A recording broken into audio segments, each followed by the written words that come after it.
السلام عليكم ورحمة الله. بسم الله الرحمن الرحيم.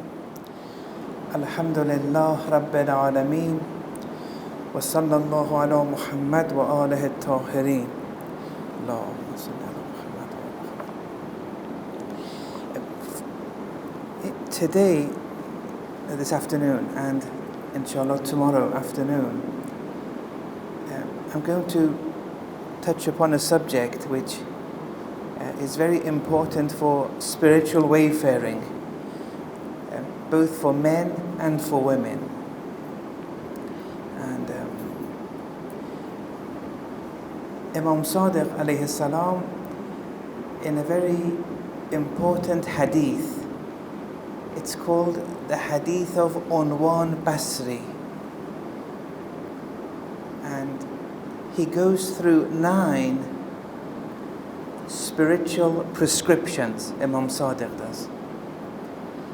Before he starts these 9 prescriptions, he gives a small introduction explaining to Unwan Basri what is the reality of ubudiyyah, of servitude. And after explaining what the reality and truth of ubudiyyah is,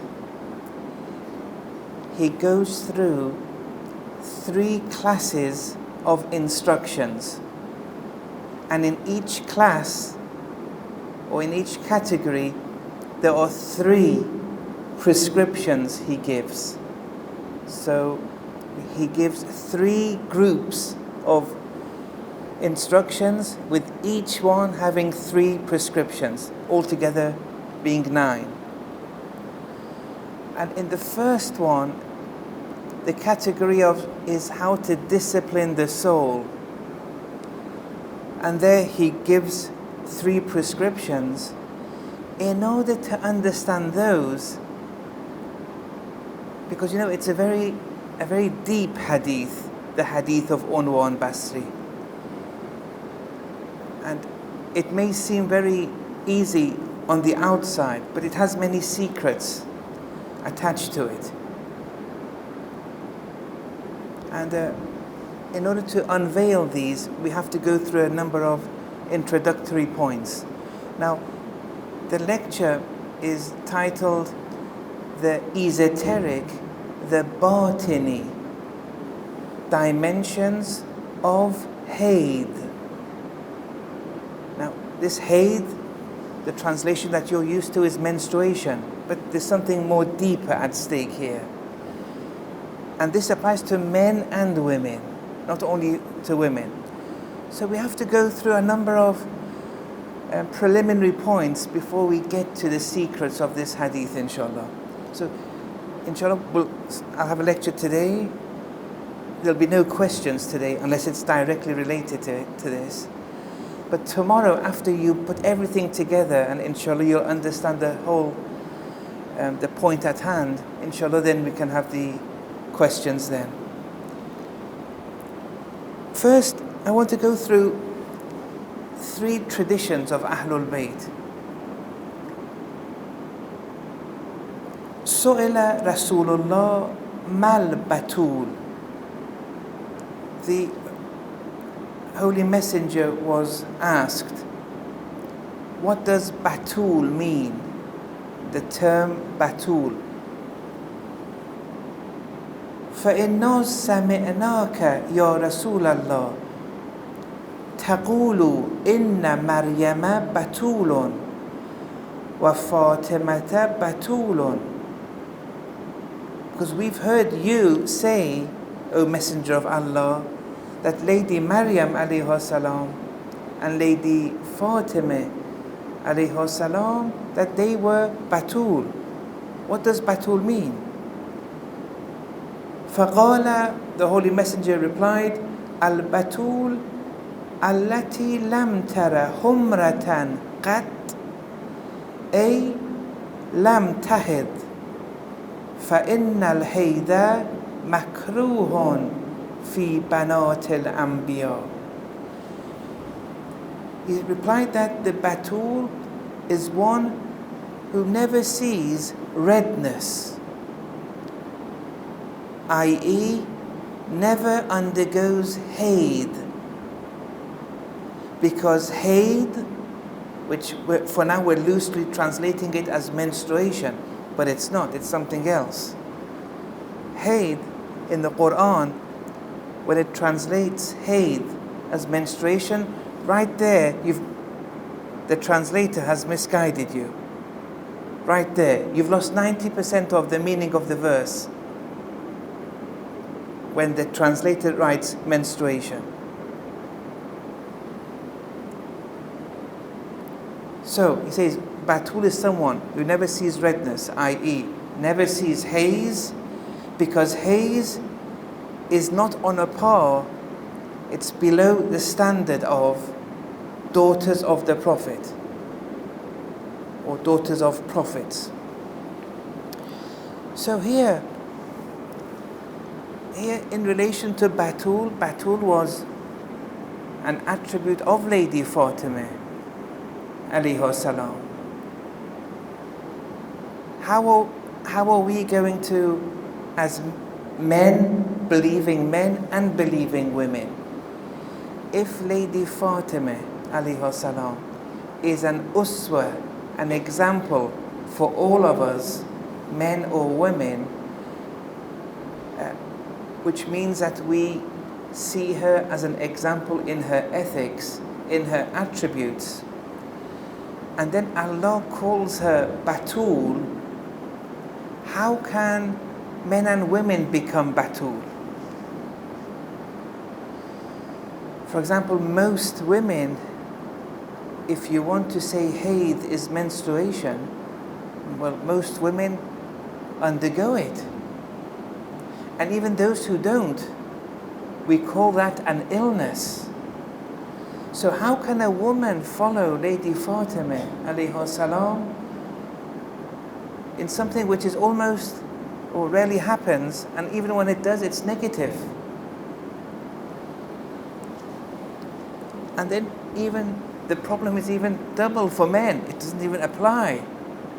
So how is she Batul?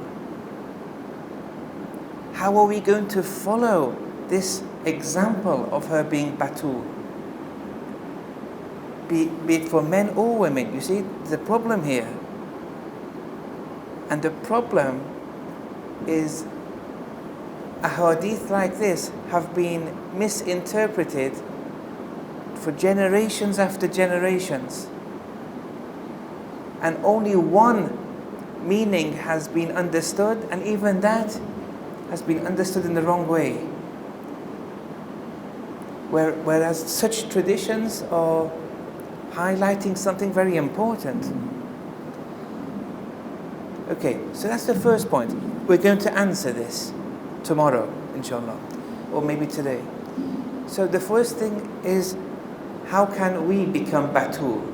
So what does Batul mean? What does haid mean? It certainly can't be menstruating though, because that would make no sense now. Because neither the women, they all menstruate, and it won't even apply to men, but men should become Batul because Lady Fatima, this divine attribute she has, is an example for the men also. Okay. That was one hadith. Another hadith. So remember that one, because I'm going through 3 different groups of ahadith. اعرضوا حب علي على أولادكم. That introduce the love of Ali alayhi salam to your children. فَمَنْ أَحَبَّهُ فَهُوَ مِنْكُمْ. These children, whoever loves him after you've introduced Amirul Mu'mineen alayhi salam, they will be one of you, a true follower of Amirul Mu'mineen, a true Shia. Although here Shia, not the Shia Sunni that we have in mind, I mean a true follower. You may be a Christian and be more of a follower of Amir al-Mu'mineen than a Muslim. It's possible. It's possible. But when I say Shia, I don't mean the denomination, the Muslim denomination of Shias. I mean in the literal sense, one who really follows. Although Shias, in the sense of being a denomination, in theory they should follow, but this is the literal sense. So whoever loves him after you've introduced him, yes, I mean, some people have come late, it's okay, but I think they would have to listen to the beginning part of the speech if they want to fully understand tomorrow's conclusion. So I would advise you to either tell them what you've listened to or tell them to listen to the actual lecture. But whoever doesn't love him after you've introduced the child to Amir al-Mu'mineen, whoever doesn't like him, فَاسْأَلُوا أُمَّهُ, ask their mother, مِنْ أَيْنَ جَاءَتْ بِهِ, how did she conceive? Oh, look, it's very important this. You see, there are a number of different aspects to this, but they all come together. They all kind of converge on a very important prescription in spiritual wayfaring, which Imam Sadiq alayhi salam refers to in the hadith of Unwan Basri. How did she conceive? فَإِنِّي سَمِعْتُ, the companion says, because verily I have heard, سَمِعْتُ رَسُولَ اللَّهِ, I've heard the Holy Messenger sallallahu alayhi wa alayhi yaqul, who said, لَعَلِيِّ ibn Abi Talib, that the Holy Messenger, I've heard the Holy Messenger say to Amir al-Mu'mineen, what? لَا يُحِبُّكَ إِلَّا مُؤْمِنٌ, that no one will like you but a believer in the literal sense. وَلَا يُبْغِضُكَ إِلَّا, and no one will hate you except, then he goes into 3 classes of people will hate Amir al-Mu'mineen. إِلَّا munafiq, a hypocrite, أو وَلَدُ زِنْيَةٍ, a child born out of wedlock, zina, أو حملته أمه وهي طامث, or the mother conceived, where the process of fertilization actually happens, she conceived whilst menstruating. Look here. Although this hadith is very deep, but the last clause of it is where it concerns us more in relation to what we want to discuss today and tomorrow, inshallah. So the point is that if someone conceives, they won't be menstruating. So what does it mean to say if someone conceives whilst menstruating? There's a problem here. And the problem springs from this fact that we've limited menstruation to one meaning, haid. We've limited haid to physical menstruation. And so how are we going to unlock these kind of ahadith? How are we going to benefit? Because it's certainly very important. It gives a code. The code is that the reason the child doesn't like the leader of the time, Amir al-Mu'mineen at that time, is because the mother was menstruating, having haid, when she conceived. Look, it's very delicate, this. Something is missing here. Yes. So that's the second hadith. Then, the third group of ahadith, ثلاثة يهدمن البدن وربما قتلنا. There are three things which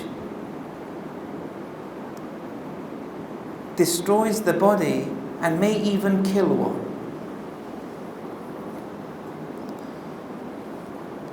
Then the hadith goes through three things. The second one is of importance for us. There's no need to mention all three. It's وَالْغَشْيَانِ عَلَى الْإِمْتِلَاءِ, having intercourse with a full stomach. Now what does that mean? That this second, it destroys the body, it may kill one. Here, in addition to the physical aspect, which is a medical issue, we shouldn't confine it to a medical issue. It may happen, it may not happen. But there's a spiritual meaning here too, of how intercourse after eating dinner, for example, without delay, you immediately undergo the act. This will spiritually kill you. How? You see? So these are three traditions, and these are just three examples. Each one, there are many traditions similar to them. That's why I've divided into three different classes. They're all converging to an important spiritual matter. But we have to first unlock what haid is.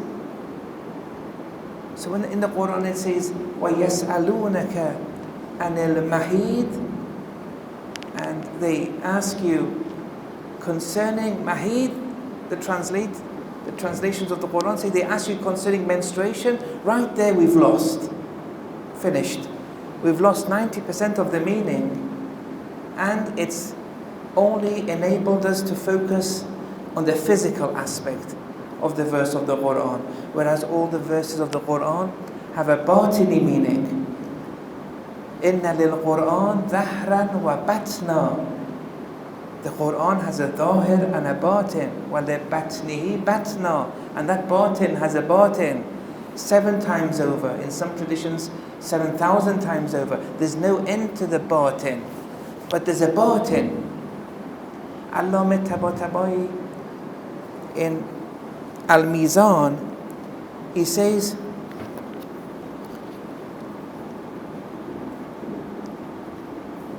whoever in religion suffices with the zahir and puts their back to the batin, they have mocked Allah's religion. Yes.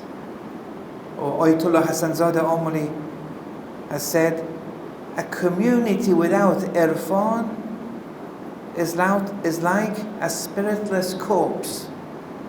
There's no life. There's no growth. There's no dynamicity. This is how many communities have become. Although here in Darus Salam, I'm not very, aware of the community and the ins and outs, whether you've fallen into this trap or not. But in many communities, this is a problem. And therefore, they haven't understood religion, and they're wasting religion and making a mockery out of it. And usually the reason is education, unqualified teachers are teaching the communities, and generation after generation, it becomes too late. Okay. And in general, the translations of the Quran, it's a problem. It's a severe problem we have. And I mean, it would be easy to say these translations are better than nothing. You're right.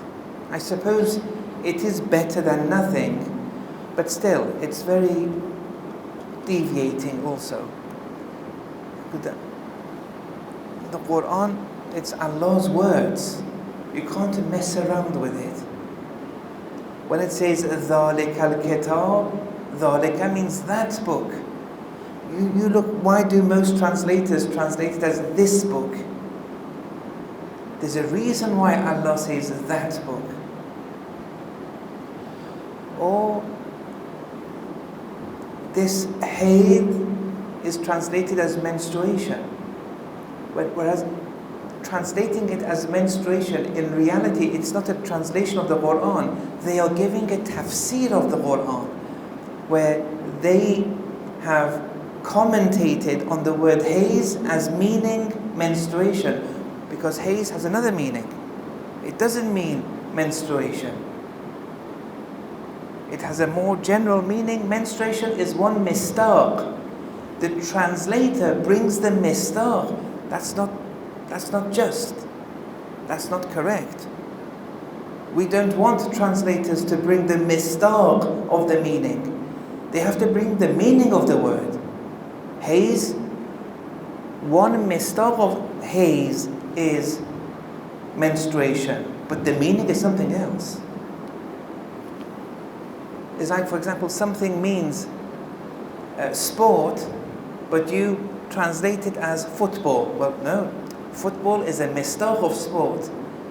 You should have translated it as sport. Why did you say football? It could have been something else. The translator has to bring the meaning. The tafsir, yes. The mufassir has to bring the exegesis of the Quran. Okay.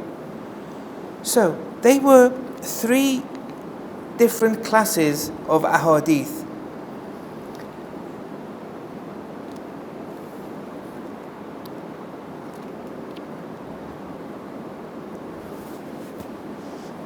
Here we have to see what this hayd means.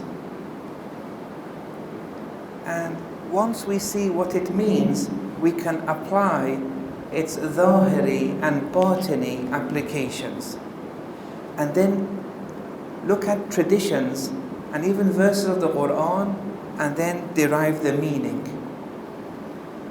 But we need to know what it means, and we have to know what its applications are, so that when we peruse through traditions of Ahlul Bayt, which make no sense, if we confine the meaning of hayd to the physical menstruation, there we can maneuver and find a more deeper meaning from it.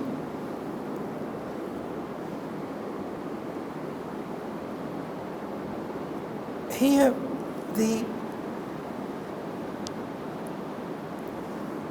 words of the Holy Quran, they're coined onto an abstract general meaning. So the words of the Quran, they have an abstract meaning, a general meaning, a universal meaning. They have a spirit. To know what the spirit of the meaning of every word is something very important.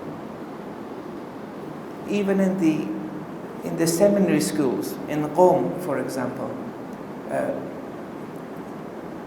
it's something which isn't paid attention to.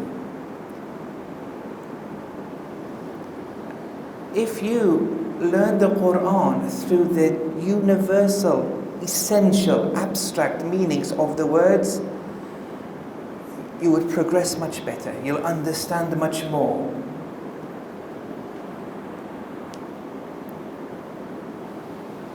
for example, the word qalam, if I say, what does qalam mean? Maybe most of you would say pen.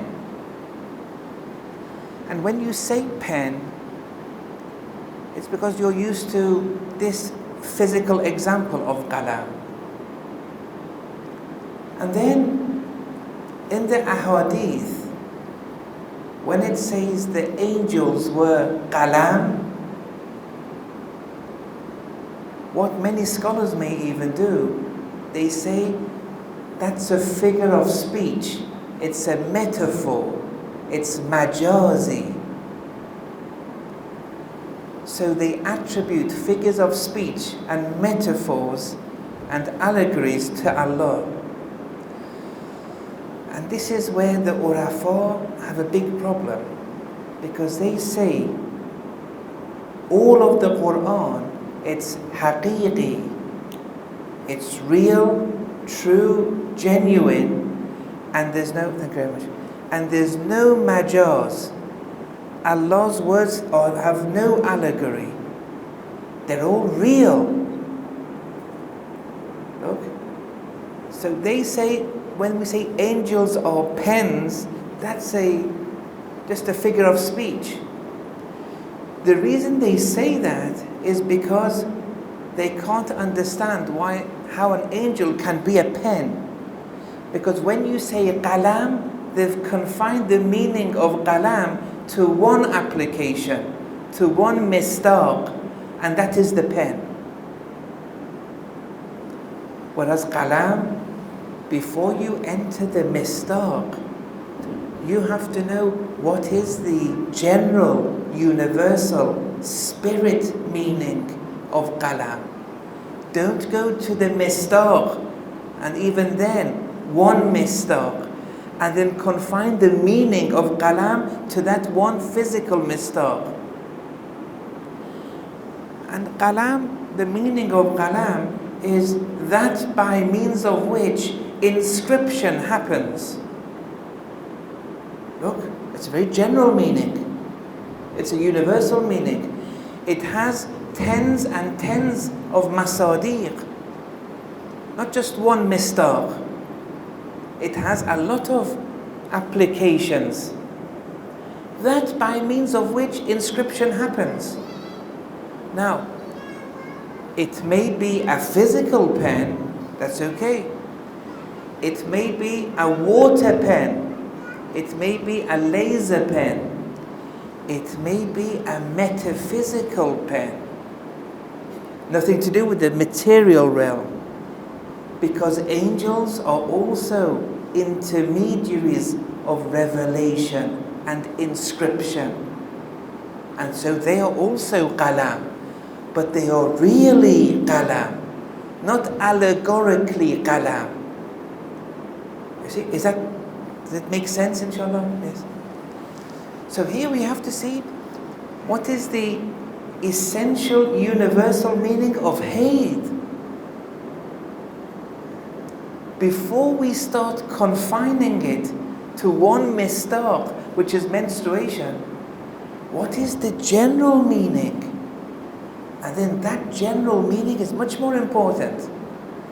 Because now, with that general meaning, we can understand those ahadith in a better light, rather than just limiting ourselves to one physical mistaq of a general meaning which we still haven't understood, but we only use the mistaq. It's not safe to apply the Quran without knowing the meaning of the words. You go towards the mistaq. Just imagine, you read many verses of the Quran, you're applying the mistaq, the applications, and you still haven't understood what the meaning is. These are dangers of understanding the Quran.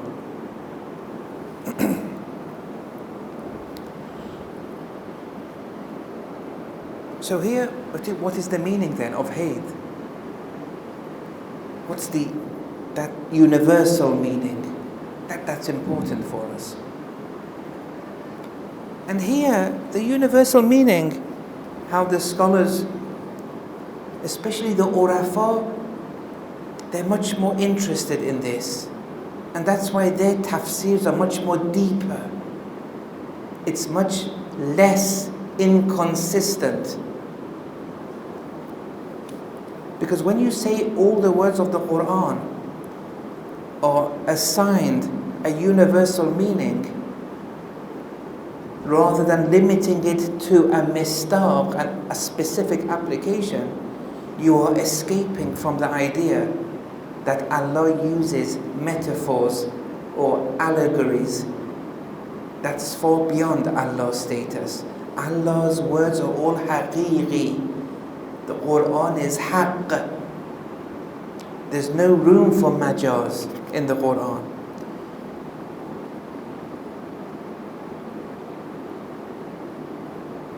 Okay.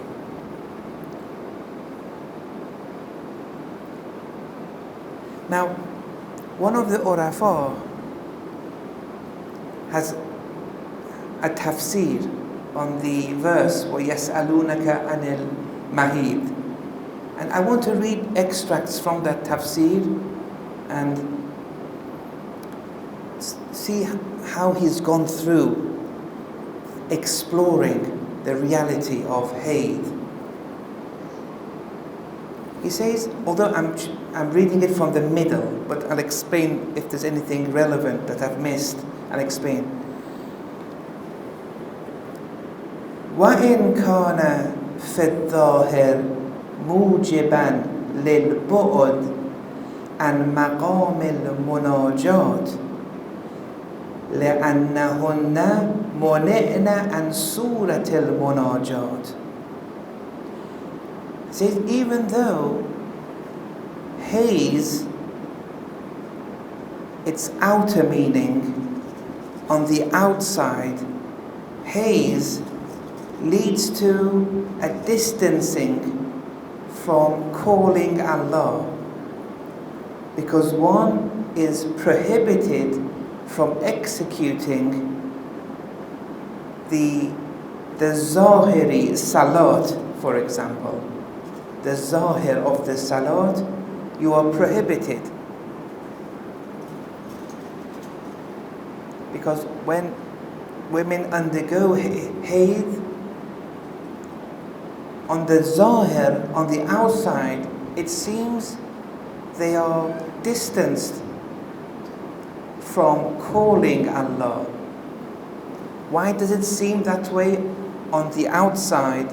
Because they are prohibited from executing the Zahiri Salat. Okay? However, what about the Batin of the Salat? Are they also prohibited from executing the Batin of the Salat? And what is the Batin of the Salat? وَهِيَا, the Batin of Munajat and calling Allah is مُدَاوَمَةُ الذِّكْرِ, constantly recalling Allah. وَمُرَاقَبَةِ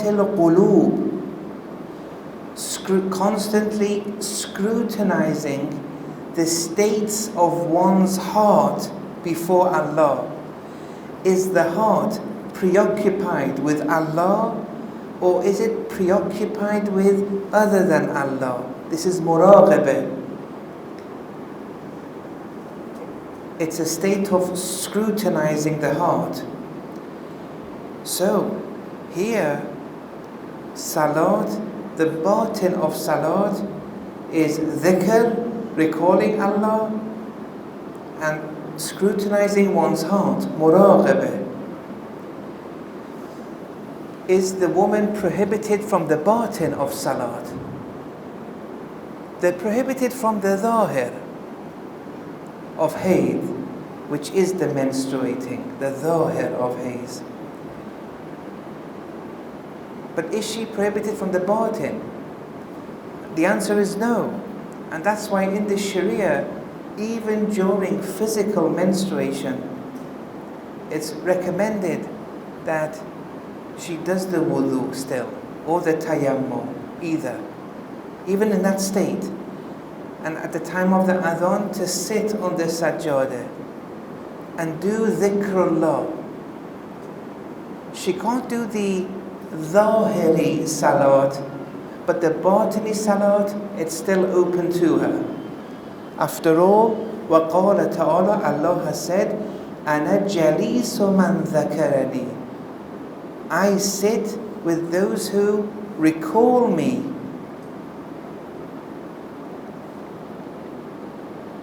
وَجَعَلَ تَتَحُرَهُنَّ وَمُحَافَظَةَ أَنفُسِهِنَّ عَنْ إِتْيَانِ الْمَنْهِي مُوجِبًا لِلْمَحَبَّةِ وَالْوُصْلَةِ.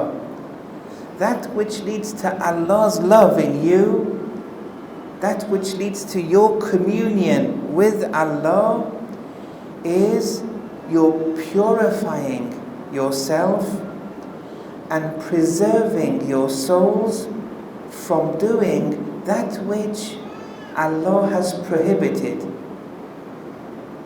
So when Allah has prohibited you from doing the Zahiri Salat, and when you preserve yourselves from doing the Zahiri Salat because Allah has prohibited you, this leads to Allah loving you.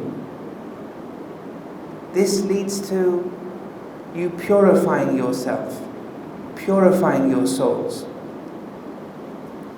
وَقَالَ تَعَالَى إِنَّ اللَّهَ يُحِبُّ التَّوَّابِينَ أي مُحَافَظَ النَّفْسِ عَنِ الْمَنْهِيَّاتِ. Allah has said in the same verse of وَيَسْأَلُونَكَ عَنِ الْمَحِيضِ, He says He loves those who keep returning to Him, tawwabin, those who return to Him a lot. Meaning what? Meaning returning means preserving their souls from that which Allah has prohibited. They keep returning to Allah. There's something at stake here, but they don't do it. They keep returning to Allah. They preserve their souls from the haram. They keep returning to Allah. In the same verse when it says فَاعْتَزِلُوا النِّسَاءَ فِي الْمَحِيضِ, for the men, don't go close to the women during that time.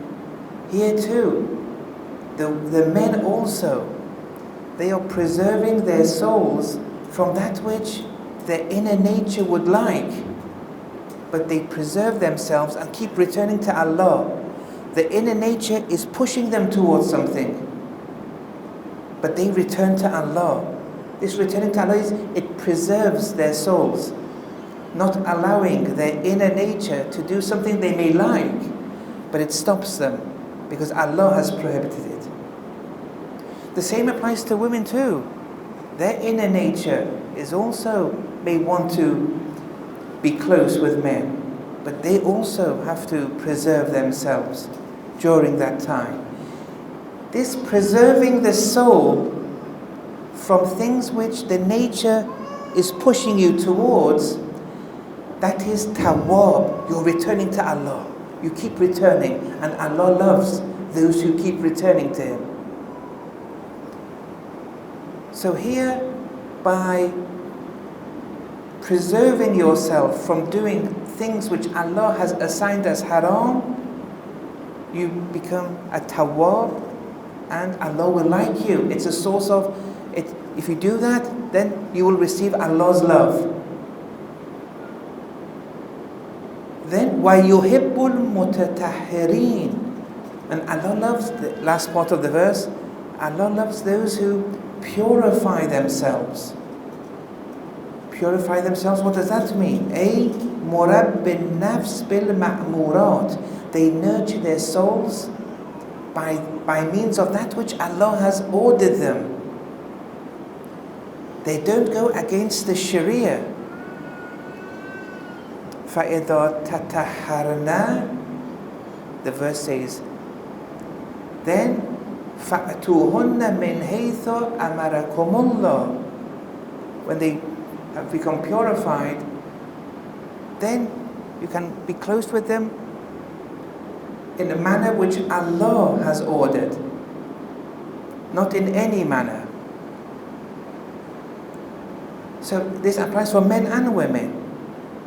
After being purified, they still abide by Allah's Sharia. If they do that, they are purifying themselves from that which Allah has made haram, or they're purifying themselves from acting against the Sharia. Okay, now, then he says, فَكَمَا أَنَّ لِلنِّسَاءِ مَهِيدًا فِي الظَّاهِرِ. In the same way that women are ha'id in the zahiri sense, where they're physically menstruating. Now, what does it mean? وَهُوَ السَّبَبُ نُقْصَانِ إِيمَانِهِنَّ عَنِ الصَّلَاةِ وَالصِّيَامِ. It entails this, that this would be a cause of their iman. Iman in the Quran is used meaning action, not always meaning belief. There's some verse of the Holy Quran where it means action. Here, this is what it is referring to. That when they have their haze, the Zahiri haze, it's a cause of a deficiency of their action. Which deficiency of action? They can't do salat. They can't do the Zahiri salat. They can't do the Zahiri fasting. فَكَذَلِكَ لِلرِّجَالِ. The same applies to men. مَهِيدٌ فِي الْبَاطِنِ. The men also have a haze, but their haze is in relation to the batin of salat, to the batin of fasting.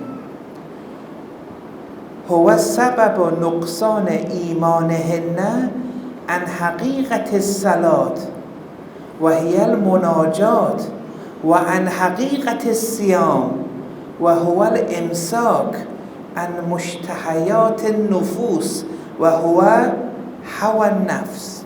It's very important this. Look, we're talking about haid.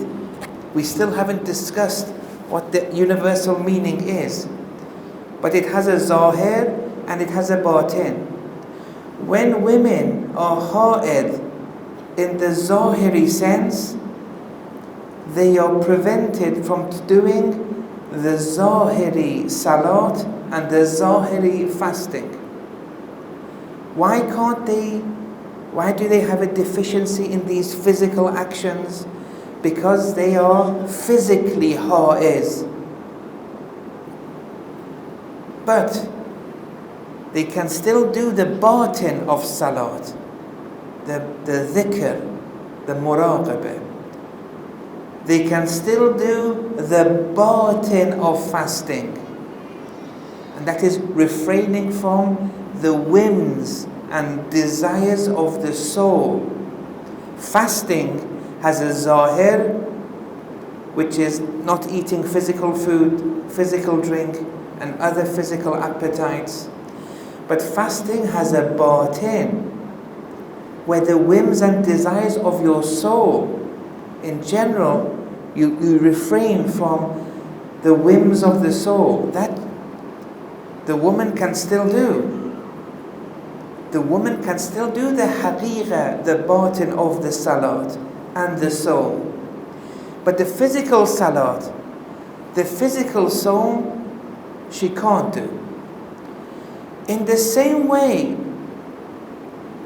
she is facing a deficiency in her zahiri salat, in her zahiri soul, because she's a zahiri ha'id. Men also can be ha'id, but in relation to the batin of soul and the batin of salat. And if men are ha'id in relation to the batin of soul and the batin of salat, they will have a deficiency of the haqiqa of salat and so. Whereas the woman, she has a deficiency in the physical salat and so when she's during the physical haid. But here the man doesn't undergo physical haid, but the man, in addition to the woman, can undergo a batini haid. And if he undergoes a batini haze, he would be losing out and undergoing deficiency in the haqiqah of salat and the haqiqah of sawm. I'm not sure if, inshallah, it's clear, although we'll have questions in a minute. Yes. Now, after all this, now he's going into what the meaning of haid is. That universal meaning. Like what we said with qalam, what is the universal meaning of haid? And the universal meaning of haid is a discharge from inside something. That's it. If a translator wants to translate, that's the translation. Discharging from the inside of something, that is what Arabs call haid. Now, this has many applications.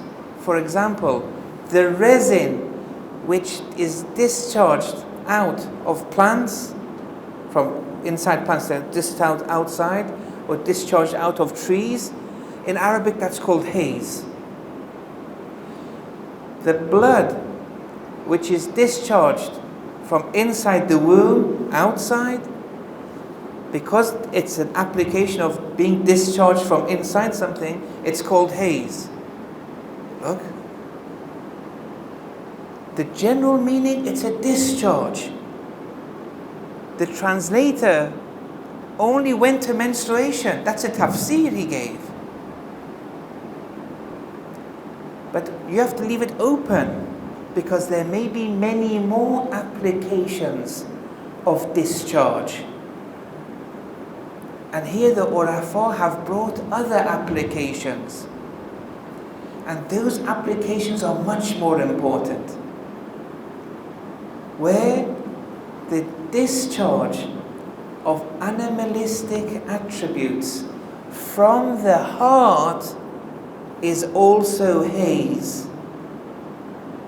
Just like the resin from a tree and blood from the womb, the heart can also discharge animalistic attributes. And here, it doesn't matter if you're male or female. You can be male, but be a ha'id in the spiritual sense, where the heart is suffering in relation to the batin of salat, in relation to the batin of fasting. The heart is suffering. The heart is ha'id.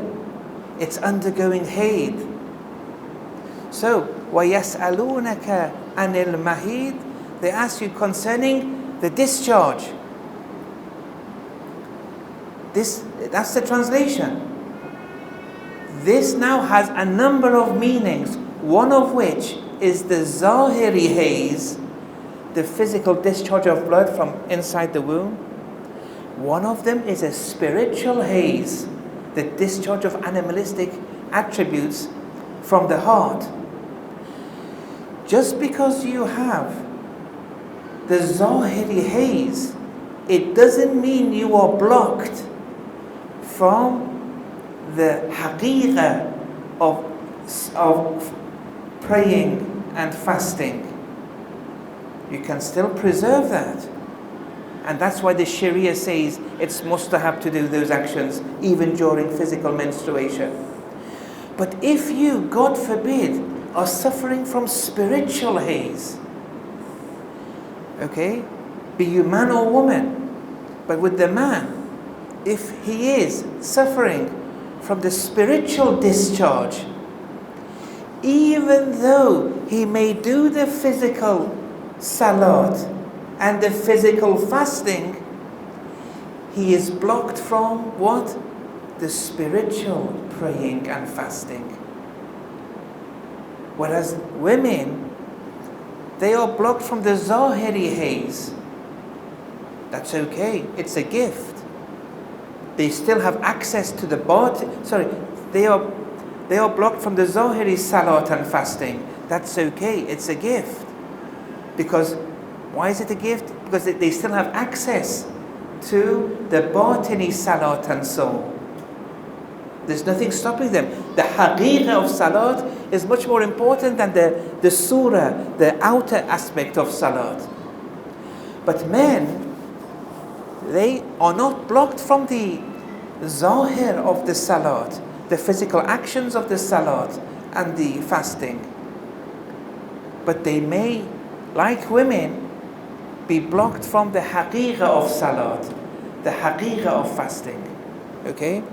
So look, كما أن المهيد هو سيلان الدم عن الفرج. In the same way that haze is the discharge of blood from the woman's private parts, فكذلك الهوى هو غلبات دواء الصفات البشرية والحاجات الإنسانية. In the same way, like the blood, we have another haze, which is the hawaya nafs, the whims and desires of the soul, the animalistic attributes of the soul, which is when human or animalistic characteristics predominate over you. When animalistic traits predominate and you are mostly preoccupied with animalistic traits, that is also a mahid. Like how the blood was a physical mahid. فَكُلَّمَا غَلَبَ الْهَوَى تَكَدَّرَ السَّفَى. And whenever this hawa, the whims of the soul, whenever that predominates, the ecstasy, the safa of the heart becomes dimmed down. It becomes darkened.